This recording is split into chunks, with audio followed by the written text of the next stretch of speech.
Hey guys, দীপাৱলীৰ বিশেষ শুভেচ্ছাৰে মই কৰি নাই আপোনালোকক মোৰ অন্য এটি মিনি ভ্লগলৈ পুনৰবাৰ স্বাগতম জনাইছোঁ। তো মই গৈ আছোঁ কালী মন্দিৰলৈকে চাকি জ্বলাবলৈ, যিহেতু আজি দীপাৱলী হয়। তো সকলোৰে জীৱন পোহৰ কৰি তোলক তাকে কামনা কৰিছোঁ। তো মই গৈ আছোঁ কালী মন্দিৰলৈকে, গৈ পাম আৰু বেছি দূৰ নহয়। আৰু এয়া আমাৰ গাঁৱৰ পৰিৱেশ, তো চাই থাকিব ভিডিঅ'টো শেষলৈকে। তো মই আহি পালোঁ, এয়া মন্দিৰ, কালী মন্দিৰ হয় এইটো। আৰু ইয়াত বৰঙণিটো দিয়া হৈছে বাৰু। তো আমি চাকি জ্বলাবলৈ ৰৈ আছোঁ ইয়াত এনেকৈ, আৰু ভিতৰত চাকি জ্বলোৱা হোৱা নাই, মানে ইয়াতে চাকি জ্বলাবলৈ দিছে, কাৰণ ভিতৰত বহুত বেছি ভিৰ হৈ যায়। আৰু ইয়াত ককাহঁতে মানে কীৰ্তন পঢ়ি আছে, বহুত ধুনীয়াকৈ কীৰ্তন পঢ়ি আছে। তো মই মিউট কৰি দিব লগা হৈছে, চাউণ্ডটো আহি যায় বাবে।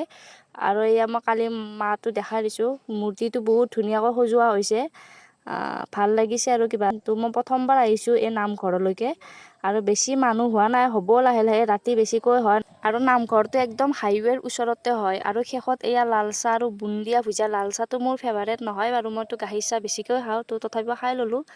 তো গাইজ, মানুহবোৰ এতিয়াহে অহা ষ্টাৰ্ট কৰিছে, যিহেতু মই জল্দি আহি গৈছোঁ, কাৰণ মই যাবকৈ লাগিব সোনকালে, যিহেতু আজি দীপাৱলী হয়। মই ৰাতি নাহোঁ বাৰু। এয়া পায়স, বহুত টেষ্টি পায়স বনাই, অকল গাখীৰেৰে বনাইছে, চেনিও কম কৰিছে।